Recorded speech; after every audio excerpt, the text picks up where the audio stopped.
Wait a minute. Okay. Well, I guess we're live anyway. Apparently, the intro now it costs money to run. So that's not good. Can I not play this at all? This is wild. See what you get by share a free video clip. The free plan comes with an example video. Welcome in, ladies and gentlemen, to Sun's Planet. I am so done with StreamYard after this.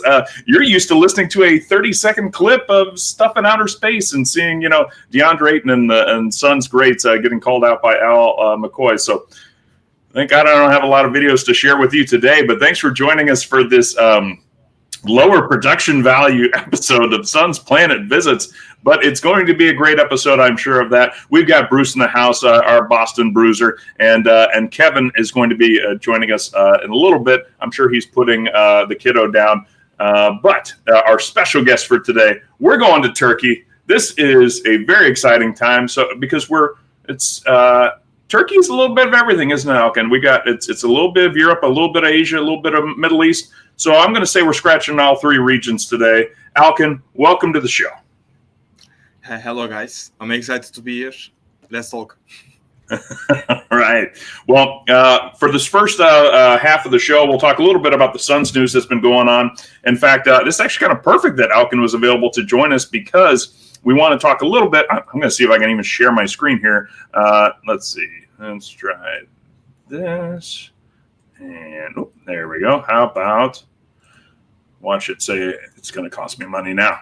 Here we go. Let's see. Let's start there. Allow. And okay.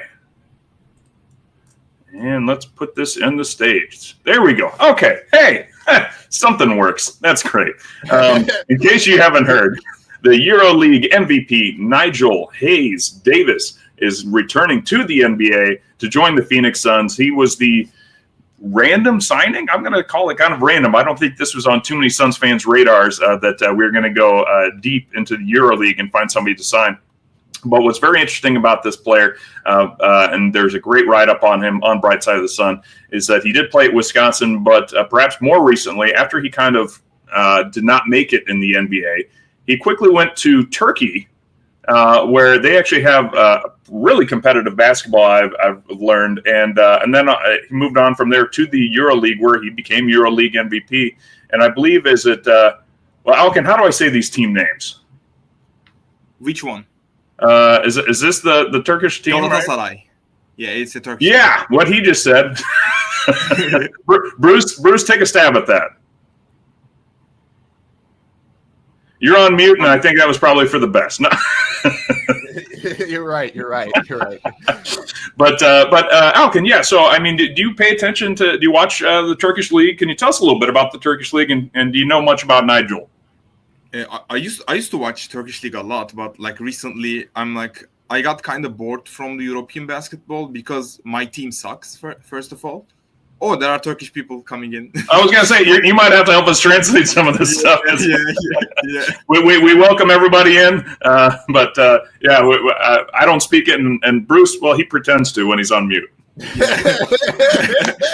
So my team sucks. I'm a Galatasaray fan, so I stopped kind of watching, but Fenerbahçe and Anadolu Efes are two of the most exciting team around Europe, so probably Fenerbahçe is the best team in Europe. There are rivals in football, but not in basketball anymore because we suck.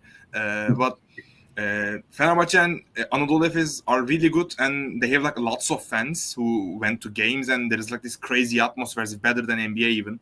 So it's fun time, to be honest. In terms of NIgel Hayes-Davis, I only watched a couple of times from his EuroLeague games because I'm not following EuroLeague on a day-to-day basis.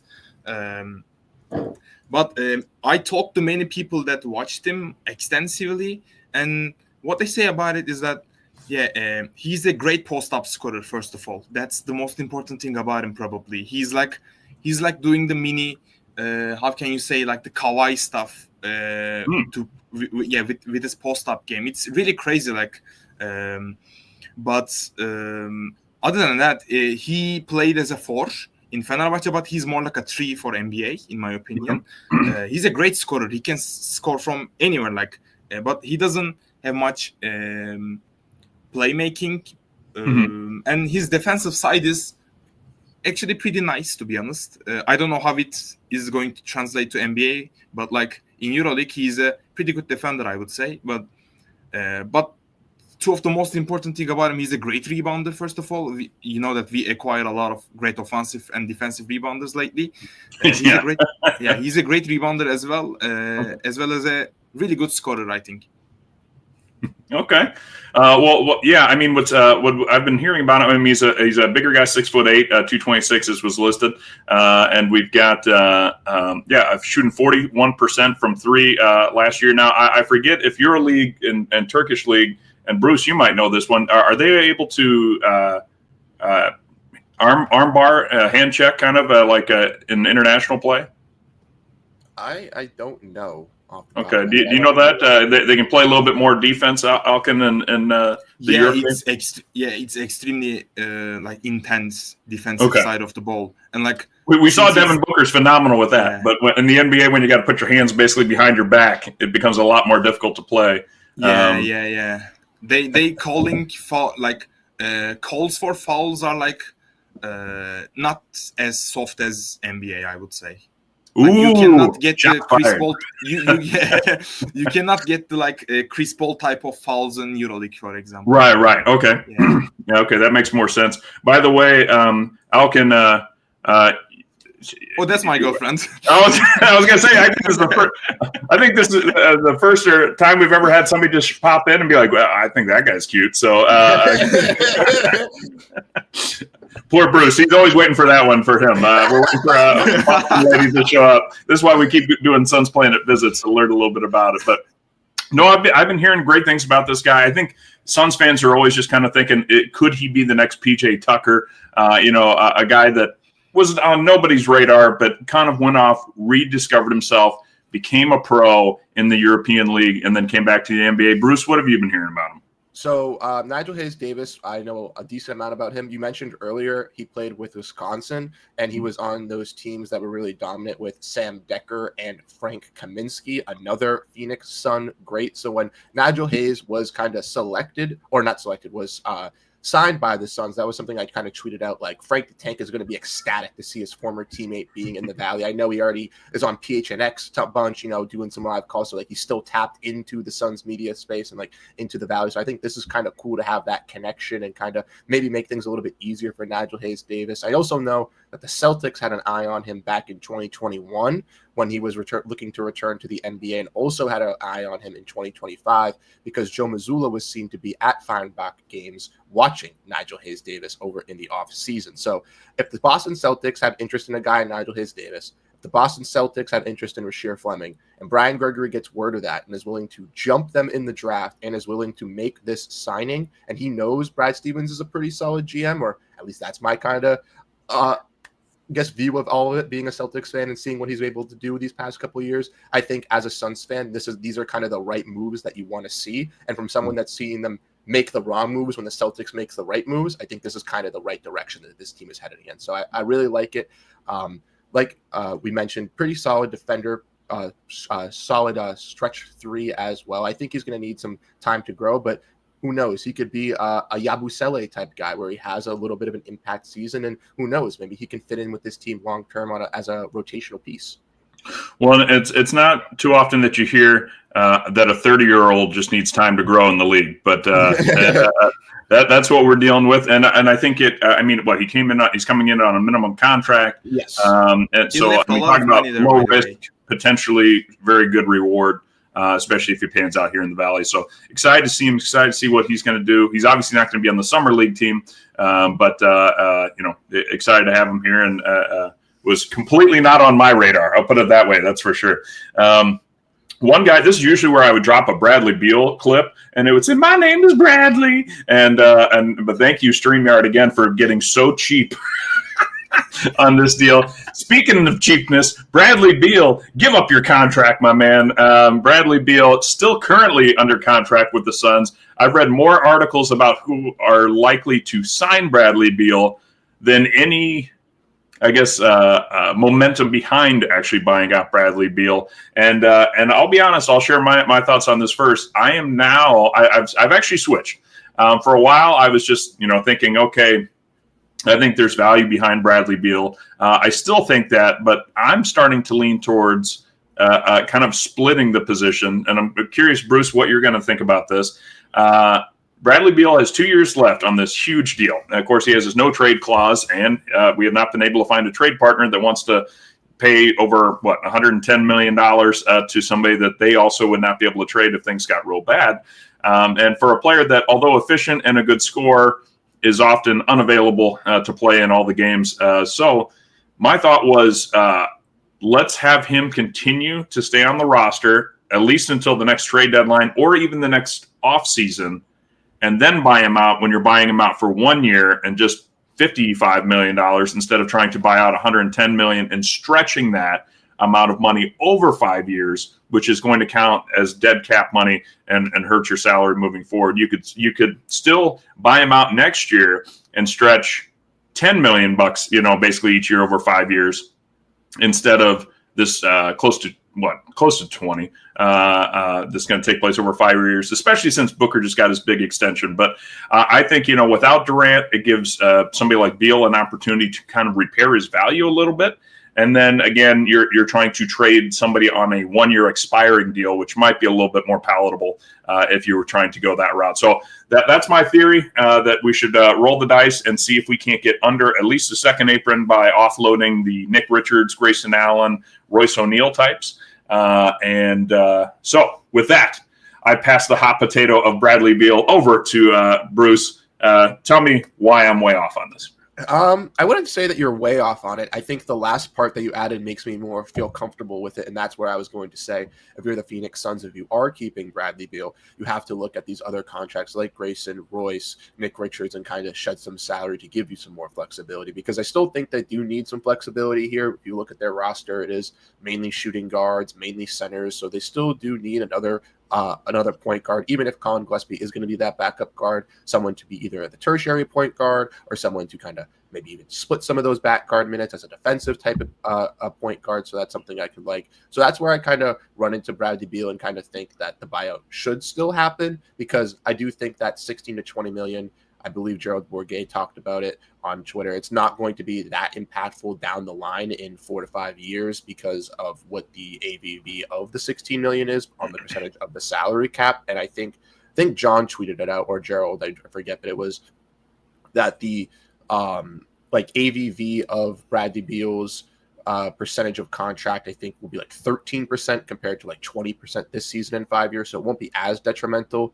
The only thing is with the Bradley Beal situation, I think why it's getting held up is because they have to figure out how much Beal can get out there in free agency, because that will ultimately dictate and tell the Suns how much they need to, I guess, stretch and waive. And if Bradley Beal can, I guess, necessarily get more from a certain team and he can get a bigger deal, then that ultimately would help the Phoenix Suns, because then they have to shed less salary off the buyout and ultimately allow them to have even more flexibility going into paying less, but also still being able to drop below those aprons and not only have a roster spot to pick someone up in free agency, but be able to aggregate the salaries of Royce O'Neal and Grayson Allen and get a $27 million player. And then if you get someone that makes $25 million, then you have another roster spot open. So then you can go pick up another just tertiary player. So I think there's good value to both sides of the coin. That's why I'm kind of just not like all on one side, because I ultimately could see a reality where both do benefit. But if they do keep Bradley Beal, the one question I do have is just how is he going to really work? Because I don't see him starting. I see him coming off the bench. Jalen Green just seems like the better fit next to Booker, being that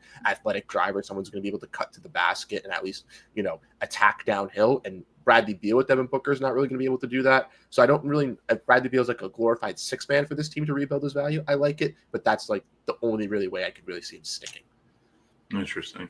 I just to me, there's just a big concern of, with Booker having gotten that big extension, that historic extension of amount of money. And now I'm going to make your brain really blow up when you think of Lira. But was it a 2 year extension, $150 million over 2 years, basically. Thank you. Evan Sidery. Get your sources right, Evan Sidery. Don't tell me he's signing a 150 and then it comes back 145. But that's why you can't trust everything on Twitter. Yes. But yeah, $145 million over 2 years. And but my concern is that it's not always going to be a hard time for the Suns. This year is going to be challenging. Next year is probably going to be challenging. But at some point, you're going to want to ascend again and be competitive and run deep into the playoffs and try and compete for a title. And then you would still potentially, if you buy out Beal now, you'll have his contract and a little bit from Nasir Little's contract still just sitting there. And you say, I wish we could have went out and gotten another good player to play alongside Booker to help put us over the top. And I worry we're just not going to have the resources. So where do you fall on this, Alkin? Do you think, we got to get rid of Beal or, do you like my idea of letting it roll one more year or are you kind of a Beal guy? Do you think, hey, no Durant, let's let him ride for 2 years? Man, I really don't like Beal. Like, you're not the first guest that has told us. Yeah, like I really don't like Bradley Beal. When he first arrived here, I was like, okay, Chris Paul is old. Yeah, let's roll with it. But like, I was happy at the first, but like, oh my God, he's first of all a disastrous fit to the team, but also he's like a terrible locker room guy in my opinion. He was like that in Wizards as well. Like he seems like a pretty chill, cool guy, but like when you think about basketball stuff, he's like he's really uncool to me. But I wouldn't do wave and stretch. I would instantly wave. Like, just like get this money out of here in 2 years. Okay, just eat it in 2 years. Eat it in 2 years because I don't see a future that we are going to be contenders in these next 2 years. So I was like, okay, like let's eat this money up because we had other stuff going on. Like,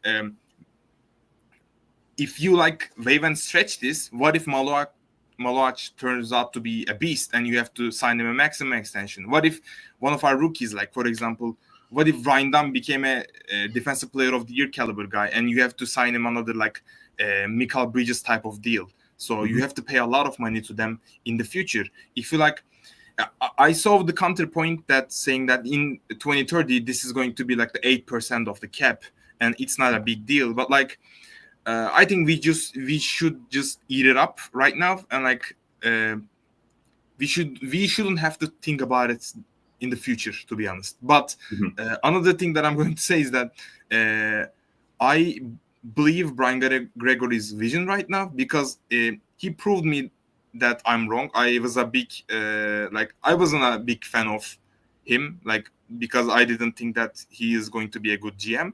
But like he proved me wrong in a couple of areas. So I was like, okay, maybe he has a plan, and I think they're going to do something big. I'm feeling it. Either they're going to do a trade or like a restricted free agency signing.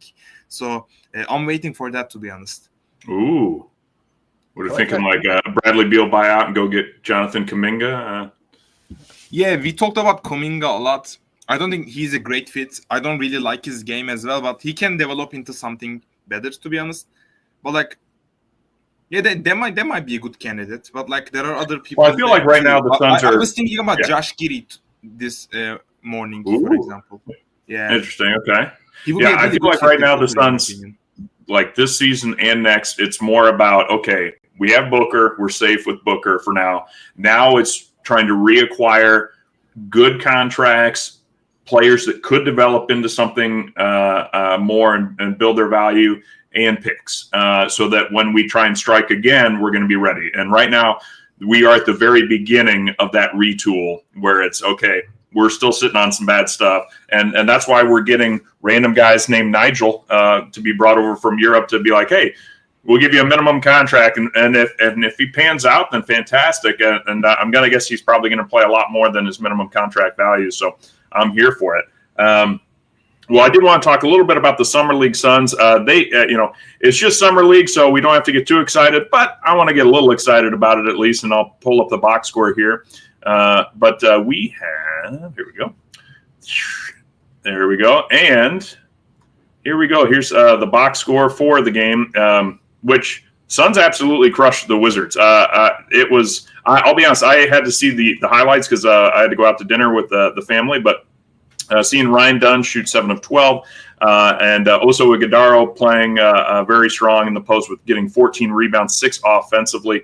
There's a lot of good things to see from this. Of course, Kobe Brea 7 of 10, 4 of 5 from 3-point range. And then the rookie that probably everyone's watching just a little bit more, Kamana Maluach, chucking up threes, 1 of 6. Not really hitting a lot of them, but he hit one, getting 5 rebounds. But I tell you what, there was one highlight play that I saw of Maluach going hard into the post and trying a little Hakeem the Dream hook shot.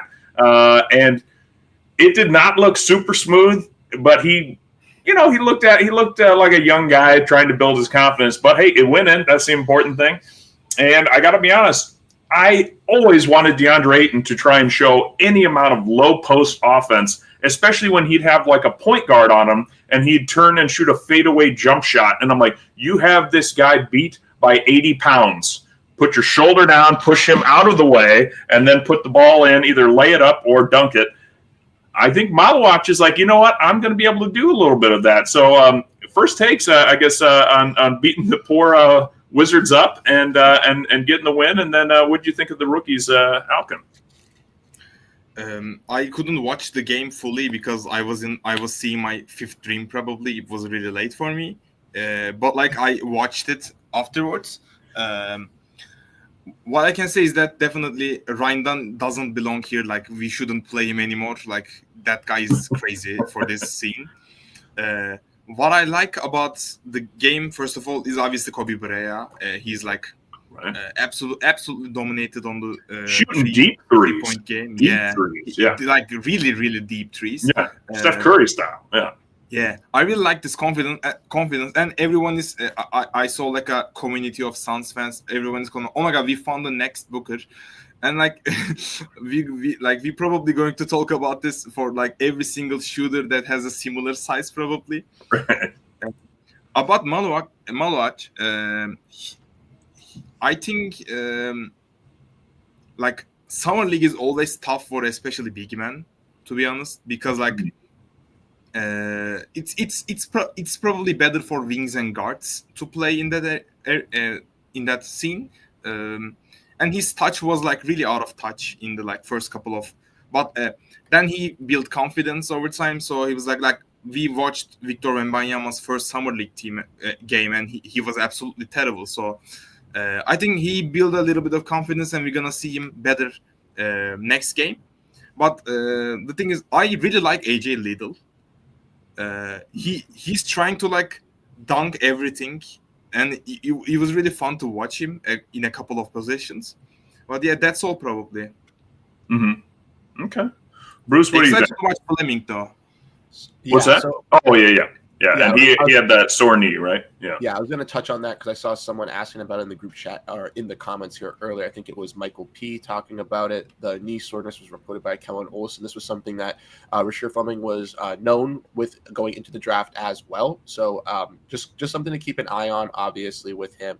Obviously, I think out of all the rookies, Ben Garcia said this, he's one that I probably don't need to see. He's probably the more polished one that I kind of do believe in with his type of role. So out of all the rookies that we saw yesterday, I would agree that it's probably the least likely that we need to see, but I would like to see him in the summer league. Like Alkin said as well, Ryan Dunn just looks too good for this summer league. You saw those threes. He just looked so fluid in motion, and I know a lot of people had the critique of him going into the summer league last year, right? Like, oh, can this guy shoot threes? Then he started making them. Everyone's like, oh, he's going to be this lethal shooter. Then during the season, it kind of calmed down, but you saw him feel a lot more comfortable taking those wide open threes, and I think that's going to help in off-ball possessions, similarly where Booker, Jalen Green is running the point, looking out in the corner, having a guy like Ryan Dunn on the perimeter. That's going to help getting him some more confidence. And then Osa Godaro looked like a beast.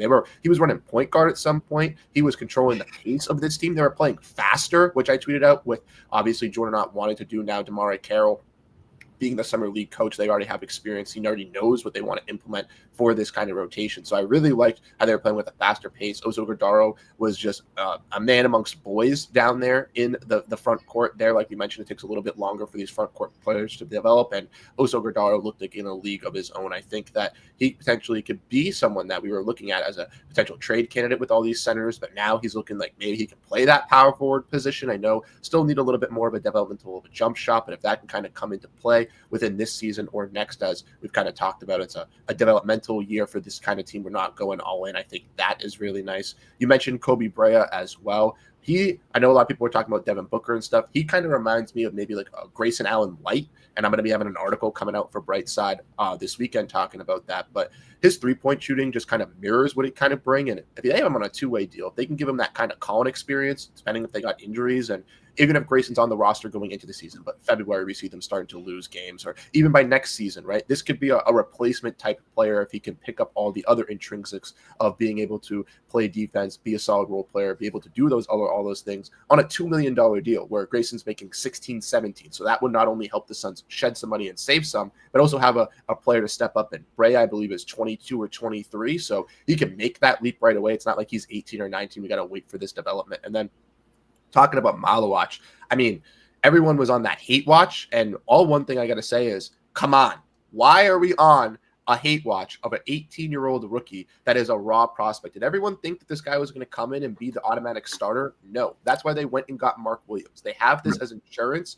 and a guy in Malawach isn't going to take that leap, like you said, Alkin, because he is a younger prospect and he's a raw guy until that year 2, year 3. And I think that's when we're going to see the dominance of Malawach. And they kind of made this investment pick. They talked about it on the broadcast. I know Tim Legler and the other commentator were mentioning that there are reports that Malawach's game is better at 18 than it was when Joel Embiid came into the league. And we all know what Joel Embiid turned into be and all stuff. He went through injuries and all stuff like that. But the offensive growth from Joel Embiid from coming in to Kansas to then the first couple seasons in Philadelphia was just tremendous. So even if that does take a year, 2 years for Malawach to get to that potential of having a big that isn't maybe an Embiid-esque type of big, but an Embiid-esque dominance type of big on the offensive and defensive end, maybe not being the same type of player, is going to be absolutely fantastic for Devin Booker in year 31, 32, 33, something that he didn't have with DeAndre Ayton because he never grew to that full potential that Jake was mentioning earlier, which is just going to transform the Suns and at least give us a vision of what this team can truly be. You guys hit it home in the beginning, and I'm just going to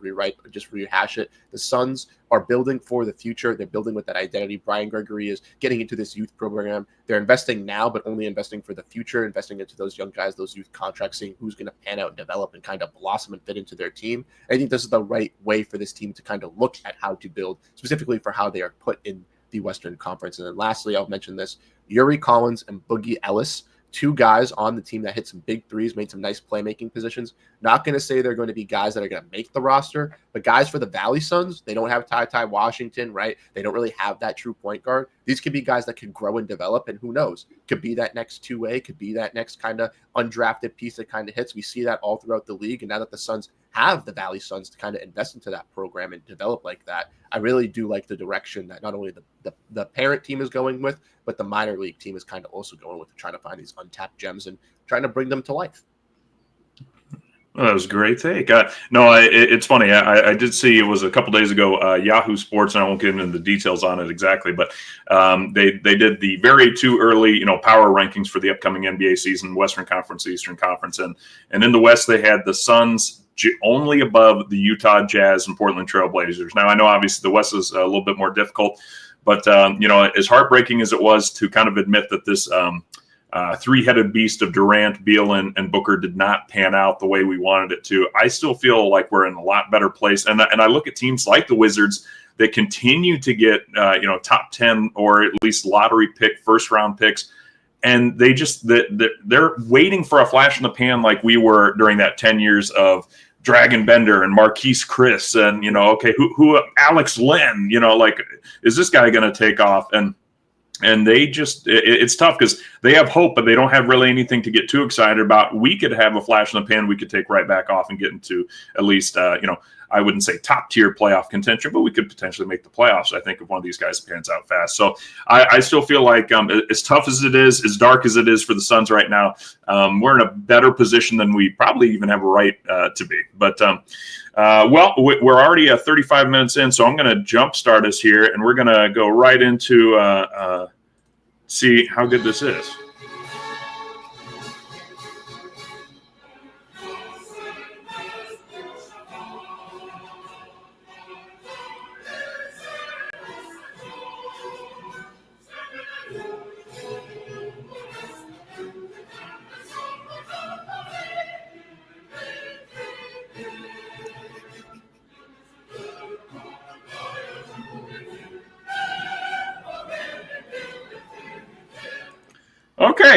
Okay. I'm going to say it. As far as anthems goes, that kind of slaps. That was a solid one. It kind of gets you a little bit out of the gate too with those words. I didn't know, of course, what it meant. Thank God there was the translation there. And I hope to God I also didn't play the wrong one like I did on the German episode. That apparently has still never been forgotten. It's also apparently one of our most watched episodes. So I'd like to imagine that there's a German YouTube channel out there that continues to reference how I messed that entire thing up. Speaking of Turkish anthem music, Kevin, we're bringing him back in. He's probably got the kiddo finally to sleep. So, Kevin, meet Alkin from Ankara, Turkey. Hey, Alkin. Pleasure to meet you. And no, the kid is not asleep, unfortunately. But hey, tell us about Turkey. Yeah. Well, yeah, and let's start there, Alkin, because now it's going to be your time to shine to kind of break down, and this is why we call it the Sun's Planet Visits, because we learned so much. We've been to Kenya, Australia, Singapore, Uruguay, Paraguay, Argentina, Colombia, Canada. We've been to, Germany. We've been to France. We've been to Ireland. We've been to England, Spain. God, we've been in a lot of places. And I'm probably missing someone in there, and I apologize. But yes, today's all about Turkey, and we're excited to learn a little bit about it. What's that? Did you say Argentina and Colombia? Yes, I did. Yep. Yeah. We may have gone to the Philippines already, but I'm not. Oh, thank you. Yes, the Philippines. We have been to the Philippines. We learned all about the great fried chicken that they've got there. Or was it Jollibee, right? Is that what it's called, Kevin? Yes. Jollibee's taken over. That is Jollibee. With their spaghetti and their fried chicken. One of the best fast food restaurants apparently out of the Philippines. Anyway, Alkin, let's start with the Suns fandom. Why the Phoenix Suns? I mean, you got the New York Yankees cap, but a Phoenix Suns jersey. What's going on here? So, Chile. Oh, I can't believe we forgot our main man, Juan Carlos Araneda, who took us to Chile, of course. So about Suns, being a Suns fan, it started really weird because I was always a big NBA watcher. I was always into basketball, and I was like playing as well. But like in 2010, my NBA interest like peaked because the FIBA World Cup was in Turkey, and I got to watch Kevin Durant. So I was like, if I'm remembering correctly. And I was like, oh my God, I gotta watch these guys a lot because these are like incredible monsters, like freaks. So I started watching a lot more. I was a huge fan of Kyrie Irving because the way he plays. Like in Turkey, Kyrie was extremely popular at the time in Cleveland. And I was always like, okay, let's root for the underdog. I used to really like San Antonio Spurs, which is now not the case anymore. I used to watch Cleveland and stuff like that, and I didn't have like a team at the time, so I was in high school, and we were in NBA Twitter playing like fantasy basketball, and there was a guy called Durantula at the time. Like he's like a big Durant fan, and he came up to me and another friend who is not on the page anymore, Emir, and said that, hey guys, like there is a lot of NBA Turkey pages. What about you open up Suns? And I was like, okay, let's check how the Suns doing. So I checked, and it was the most terrible team that I have ever seen in my life. This is before Ayton, so I was like, okay, this is the worst team ever. And yeah, I like suffering like that by rooting for a team like that. And I was like, okay, let's get into it. And a couple of years later, I'm like the biggest fan in Turkey, which is a really like uncommon story, to be honest. But like, yeah, I found Phoenix Suns that way. Well, and now you run the Phoenix Suns Turkey account. So if you're not already following them, go ahead and give them a follow. And Twitter already does the translation, so don't feel like you got to know Turkish coming in. That's actually how I met Elkin. He was writing stuff. I'm like, oh, let me read what it is. And he was very excited about this team moving forward. So we wanted to have him on, which is great.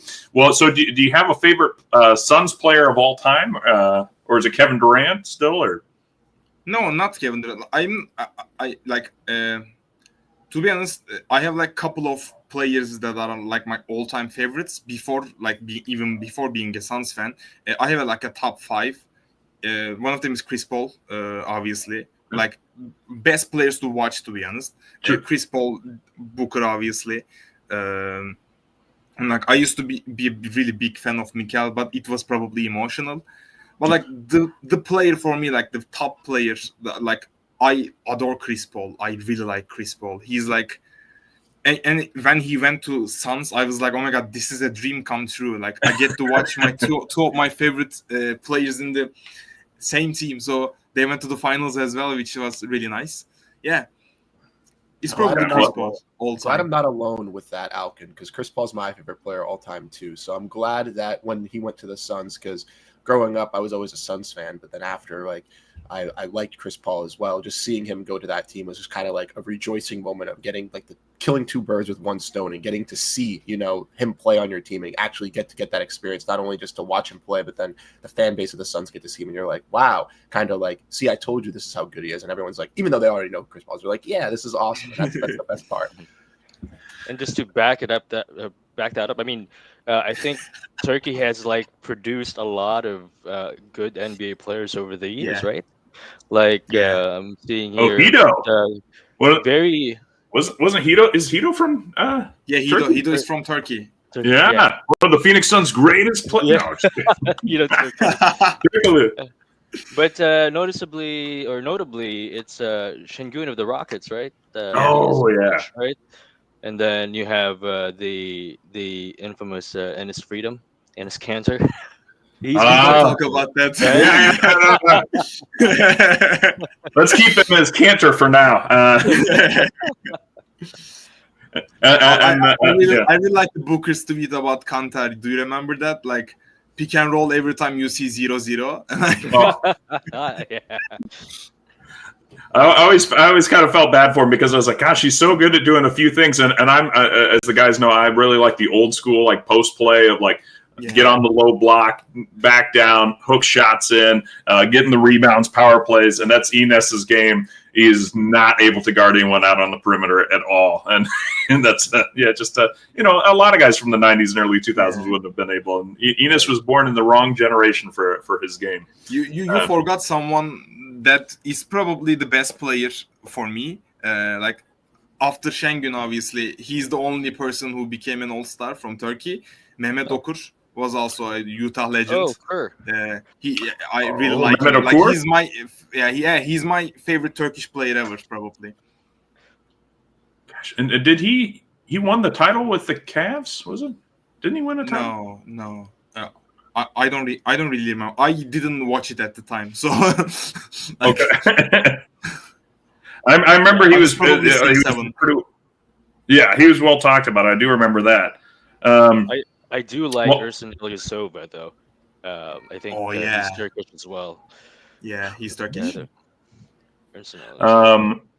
right. Well, we talked a little bit about hoops, and like I said early on, I know there's a popular league out in Turkey too. But you know, we joke that we're the Anthony Bourdain of Phoenix Suns fans. So you know, let's talk a little bit about Turkish cuisine, which I find to be an extremely underrated cuisine. And Bruce, do you like Turkish food at all? I'm going to be the one in the room that says I don't know if I've had Turkish food before. There you go. I was wondering if that might be the case. Kev, have you had Turkish food, you think? No, but there's like a food stall that's named Turks. So I'm guessing that's a Turkish food stall with all the pita and like beef and all that stuff. So, but I don't know if they're Turkish. Okay. Well, I'm just going to scroll through. It could be Turks and Caicos for all I know. But I'm just going to do a little quick scroll because the viewers on YouTube love to get their mouth watered a little bit. And we're just scrolling through what CNN Travel thinks is 23 absolutely delicious dishes. There we go with a little stuffed grape leaves. Big fan of that. I mean, it's going to be similar to a lot of when you read about Mediterranean. Oh, there we go. Now we got some lamb going. Yeah. Lamb super. My wife can't stand it. It's making my mouth water right now. Yeah. Same. I'm looking good. You know, all this stuff. Here we go. Oven baked rice dish with layers of fresh anchovies on top. Probably not going to be Bruce's first move into the cuisine, but it's an acquired taste to have anchovies. I'm really surprised they picked this, but I really like that food. But like, it's not extremely popular in Turkey, so I was. And that's what This is not one of the top 23. Yeah. This is why I like to bring on people actually from the area. They're like, I mean, it's good, but like it's not what you're getting everywhere. Let's see, some kebabs, of course. Okay, and little Turkish pastries with white cheese, beef, and spinach. That sounds really good. I've got one Turkish restaurant called the Istanbul Cafe and Bakery in town, and I think I might have to head there after looking at all this good stuff. Yes, this is something I heard about. Turkish pizza apparently is getting super popular. But or it's already been very popular. Okay, baklava, there's a favorite of mine for sure. Well, let's say Alkin, like who's the best cook in your family? Probably my grandmother or my aunt. In my family, but my girlfriend's family is extremely good at cooking, so they do like nice save. We saw her in the chat. Way to give a shout out to her. Well, all right, so let's pretend that all of Sun's Planet is coming to Turkey, and your girlfriend's family or your aunt or grandmother is going to cook us traditional Turkish food. What are we going to be eating? So probably you have to eat a lot of stuff, because like I cannot pick a certain dish that like, yeah, this is the one and you have to eat this, but like we have to have a rich table, to be honest, because like we have incredible mezes. Like there are a lot of stuff going on in Turkey, like in for example from the west there is like the yogurt based mezes and like stuff with vegetables and fish. In Mediterranean and like the eastern part of the more eastern part of the country, there are kebabs, lahmacun, pita type of stuff. And in like North Sea, there are like heavily like fish based stuff going on. And like in the other east, like the eastern side of it, like there is like more pastry going on. So it was like we have a lot of food. But I would recommend like any Turkish food with eggplant in it is going to be amazing. Like eggplant is like the top vegetable for me to like cook Turkish food, like imam bayıldı, for example. Oh, and I just pulled it up. Let me see if I can't show a picture here. Don't fight me now, StreamYard. Here we go. Allow. And is this what we're looking at?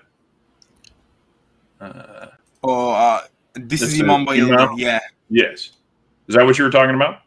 Yeah, this is one of them. But like anything with eggplant, I'm saying like eggplant is like in Turkish culture is extremely amazing, in the Middle East as well. So like Turkish food is incredible because like we have stuff from everywhere. Like because in Anatolia there are a lot of people like Greeks are like mostly from here, Turkish people obviously, like Arabs and like Armenians, Kurds. We have like a lot of people living here, so it was like every single part of the country there's like a little bit of richness going on, so we have like amazing food because of that, probably. Yeah, no, it's certainly, I mean, just geographically based, as I mentioned, I mean, Middle Eastern influence, European influences, Asian influences. I mean, forever Turkey has been at the heart of so much of world civilization. I mean, it's really been such a, like, you know, all trade roads run through Turkey that were land-based for so long. And so the influences are certainly seen there in the cooking. So eggplant dishes, all right. Now, what are we going to drink? Obviously, we're, Kevin doesn't have his beer right now, but and I know alcohol's not as big and popular in Turkey, right? But you guys got some good coffee and tea going on, don't you? Oh, alcohol is pretty popular in Turkey. Is it? Okay, well, I didn't want to jump right into it and be like, all right, we can get boozy. But Jake, maybe they changed it recently. There you go. So in Turkey, Turkish coffee is amazing. Obviously, Turkish coffee is like one of the best coffee in the world. So I would highly suggest that. But also we have like other non-alcoholic drinks called shalgam and ayran. Ayran is like a yogurt-based drink. It's like yogurt, water, and salt. And you can add like mint as well, which makes it pretty good. It's like a really refreshing drink. Also, you can have shalgam. It's like a weird red carrots drink, and it's really good. A but carrot also, drink? There you go. That sounds yeah, healthy. it's like a red carrot drink. Okay. And it's extremely spicy. It's actually where I'm from. Like I live in Ankara, but I'm from Adana. Adana is like the best kebab makers in the world. Lives there, so I would suggest. But I would also suggest like in the Balkans as well. Rakı is like the most popular drink. Right. In terms of alcohol, to be honest. Rakia. I've heard. Yeah, it's so like a.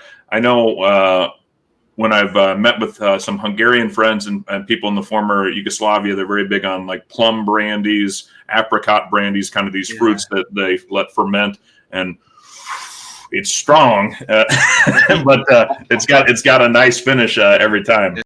Turkish rakı is not as strong, as far as I know. Like it's like a little bit more soft, to be honest. But I heard that like in Balkans they have like this extremely high percentages of alcohol is going on with their rakia.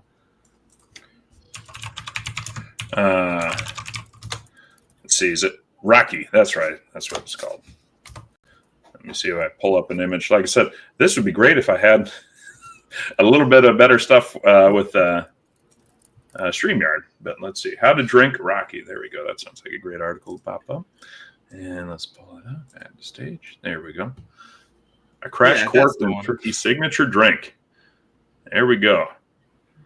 Prescription-free medicine for healing the heart and soothing the mind. There you go, Bruce. Yeah.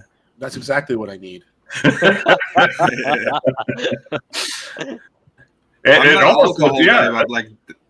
not an alcohol guy, but like this is the top thing in Turkey, probably. Okay. Rules of the table. Okay. Rocky therapy. Now, I mean, is this stuff that you guys are you sipping it, or are you doing like shots of it, or is it kind of just depend on what's everyone doing?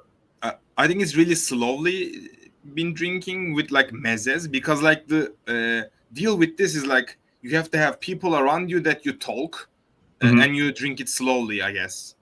Okay.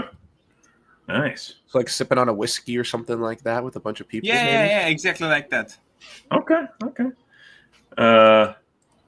Bro is kebab. Does that mean am I a kebab? Yeah.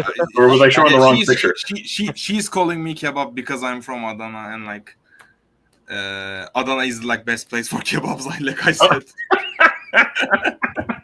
She's like, let's go get some fish tonight. And you're like, yeah, but a big kebab first. Let's do it. Yeah, that makes sense. Okay, no, that makes sense.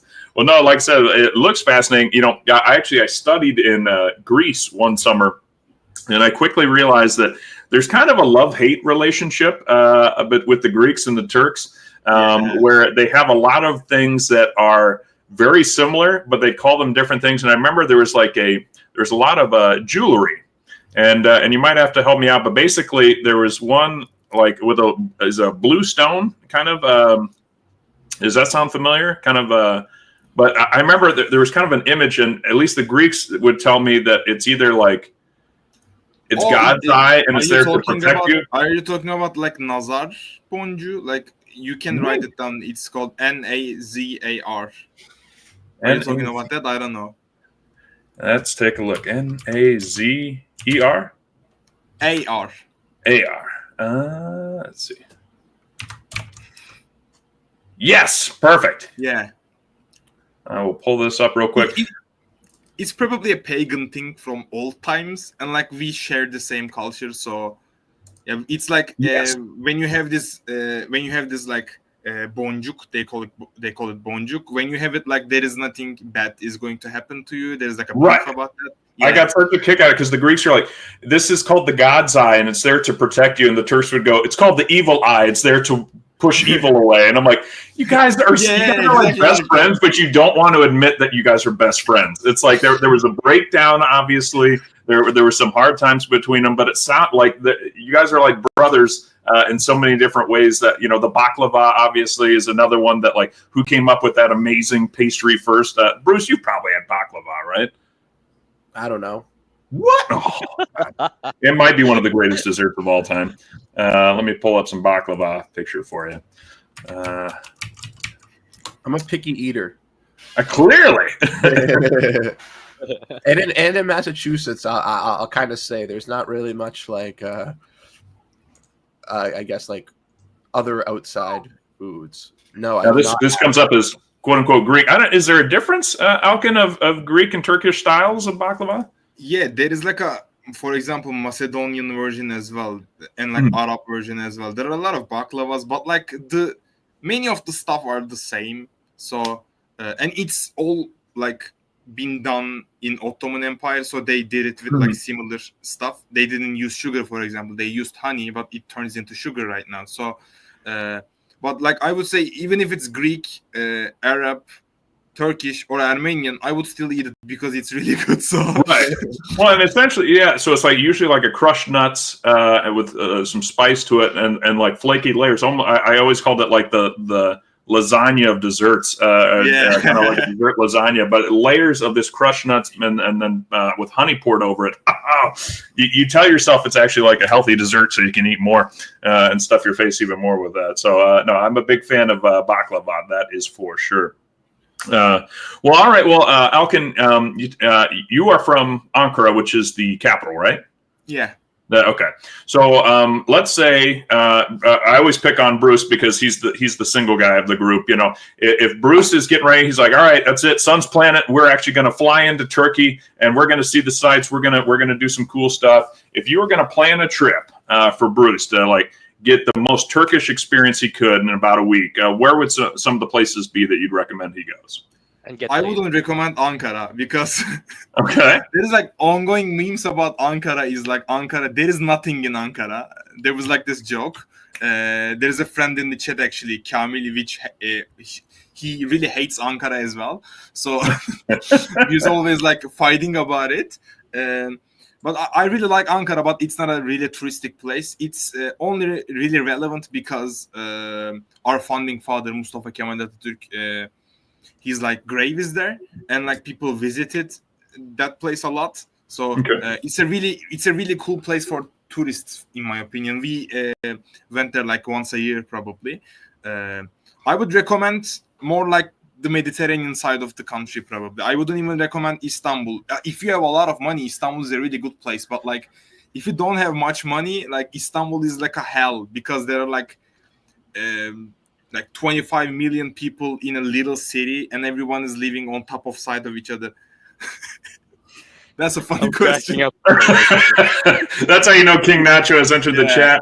And now show us the Turkish hot babes, or did you mean the hot baths? I'm not sure, Michael. But Alkin can't help us. I mean, he can probably talk about his own hot babe, but that's what he's talking about. But yeah, that's we don't want to get him in trouble either. So Ankara, and the Mediterranean side. So Istanbul's gotten really expensive though, because I know I have a couple of friends that have been there. For tourists, it's really good because like our money is like this with dollars. So it's really cool for tourists, and there are like incredible places there, like the mosques, the churches, like the sea, everything about it. It's like a magical city, but like it's maximum.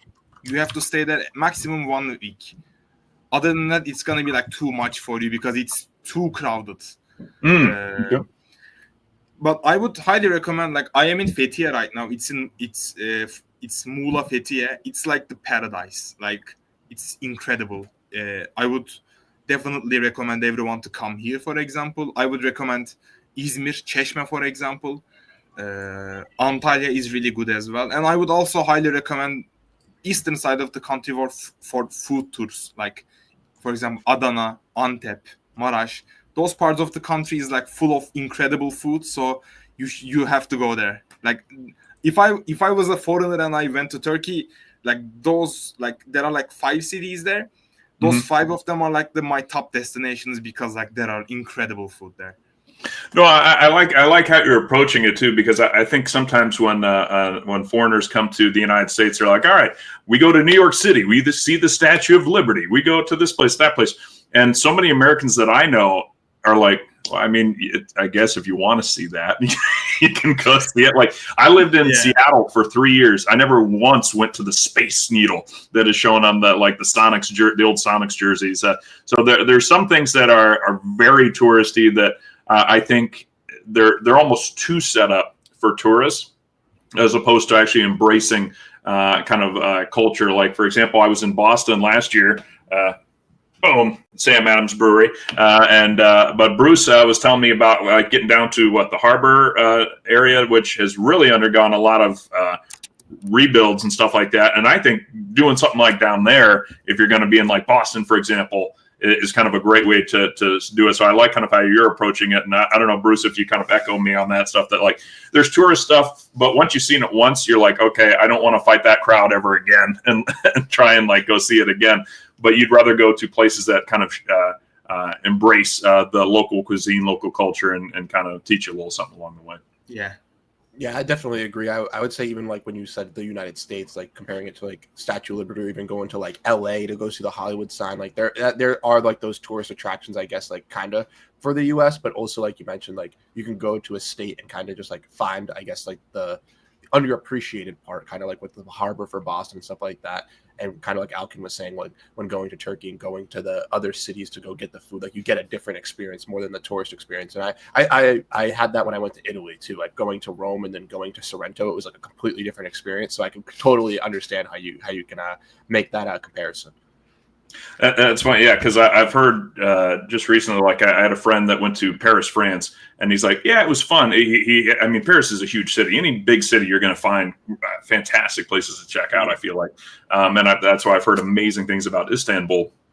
But he said, some of the things like, for example, Paris, he goes, he went to the Louvre with his wife and they went and saw the Mona Lisa. And he's like, when you're in a room with like 500 other people looking at a piece of a painting, you're like, okay, well, that was neat. What are we going to do this? What's next? Let's go find an amazing restaurant or just some place to kind of like see an amazing site, which, we're seeing in some of these pictures. And then, Alkin, where did you say you're at right now that you recommended we check out? I am in Fethiye currently. Fethiye? How would I spell that? Fethiye.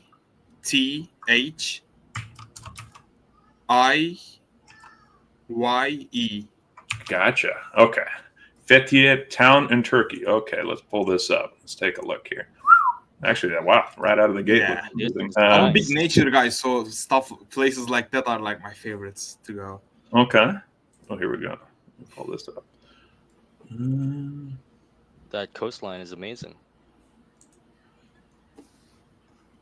It's like ocean, but like we do not have any oceans.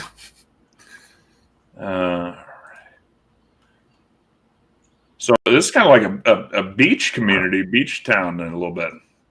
Yeah, Ölüdeniz is like one of the greatest like sea sites in Turkey. All right, Michael, if you're looking for the hot Turkish babes or the hot Turkish baths, it looks like they got them there. Okay. Man, that does look nice. Yeah, I would definitely recommend Turkey for holidays, especially for an American. It's extremely cheap for an American, for example. Like, I would definitely come here, for example. Like, it's really amazing. Great. Well, I know we're coming up close to time, and we had a couple more questions, but I'll go with the big one. What do you think is the most misunderstood thing that foreigners have about Turkey? I would say probably people, because we have like a really mixed communities all around Turkey, and like people, some people think that Turkey is extremely religious, for example, and some people say that it's the opposite way. But like we have like the middle ground of everything, to be honest. And our people, even though some of them are not like extremely progressive in Turkey, and some of them are extremely progressive, like we have very different type of people, but all of them have like really have this compassion about like talking. For example, if you ever went to Turkey, everybody is going to be like really welcoming to you. So I was like, people think about certain type of how do you say that, like type of person in Turkey, like, but like it's not like the same. We have like extremely mixed, I would say. Okay. Well, no, I definitely want to check it out. It's certainly on my quote unquote bucket list to get there. And the things I've seen have been nothing short of amazing. And like, I'm a big coffee drinker, and I had it at this cafe, and it was smooth. It was good stuff, and the tea was great too. Well, Bruce, Kevin, do you guys have any quick questions actually before we start to wrap up? No. No, I don't at the moment. Just Okay. great to have you here. Well, actually, then I got a question for you, and we'll be able to bridge what Michael may or may not have been getting to. But Alkin, if Bruce is a single guy and he shows up in Turkey and he's trying to introduce himself, how would you recommend? What would be the pro move? Do you think Turkish girls like American guys, or is he just, or is he going to be kind of laughed at when he says that he's a Suns fan, and they're going to go, we don't even know who that is. Do not talk about NBA. Like, it's kind of a nerd stuff in here. So I was like, you won't look like that's a sports guy. Like, when I talk about Phoenix Suns to my girlfriend, she's like, what are you talking about? Like, can we talk about something interesting? Like, I sent something related to football the other day, and she said, like, I don't understand this. Why are you like sending me these without context? So don't go there and say that, yeah, I'm a big Suns fan.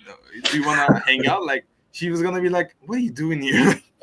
So I would say probably in Turkey, women are like, I'm not going to get in trouble by saying too much, but like Turkish people, Turkish women and Turkish people mostly like when you speak softly and kindly, to be honest, like if you like look decent and like you talk in a certain way that like attract people, yeah, that would be enough for you, I would say, because like in Turkey there are a lot of like uncool men going around, so women are like suffering from that, and when they see like a kind guy who is like passionate about his interests and stuff like that, they will be like, oh, that looked like a cool guy. I might hang out with this guy. Like, they're mostly like that, to be honest. Yeah. I was actually just thinking, so JC out of Chile talked about Turkey has a big TV soap opera industry, and he said in Chile a lot of people are watching it.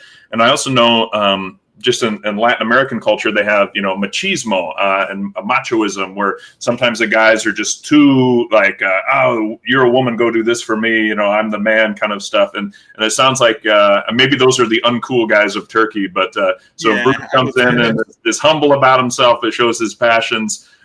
Maybe not bring up sports right away, passionate about, but maybe some other things. He could get passionate about Rocky or something like that.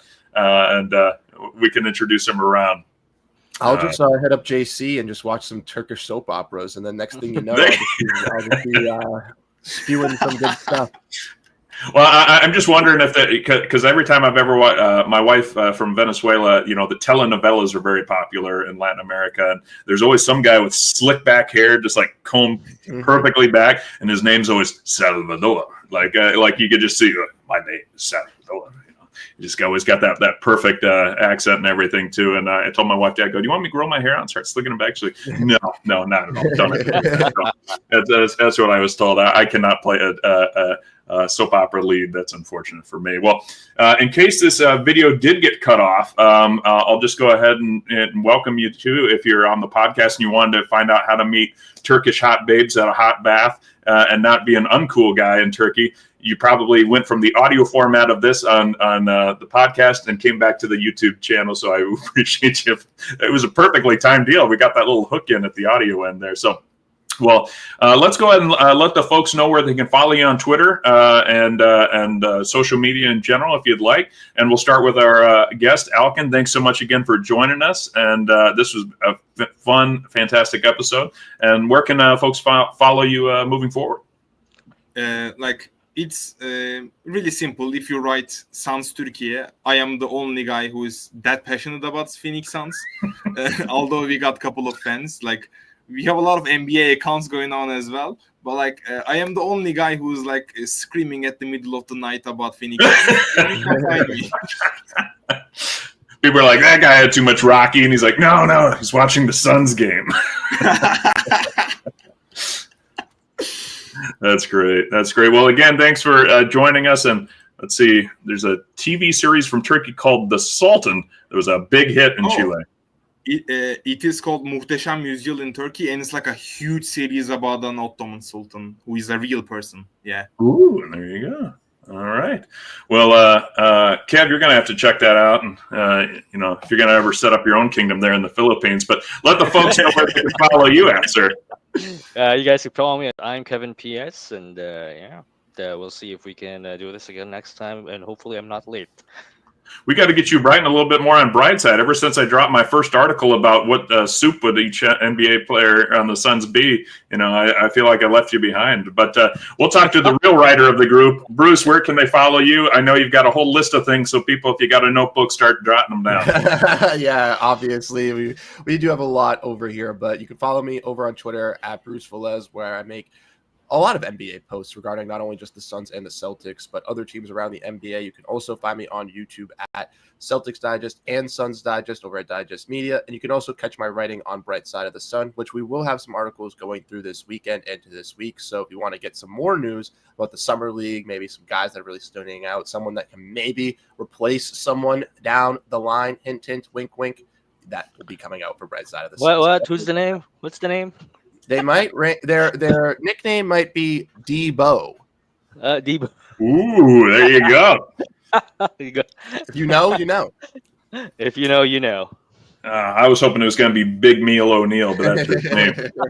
Well, I totally just forgot. I won't be able to play the outro music, so just imagine you're hearing the golden pipes of Al McCoy in your ears at this time. You can follow me at Fallen Founder. And check out our friends over at Bright Side of the Sun. That's where we like to do post any of our content.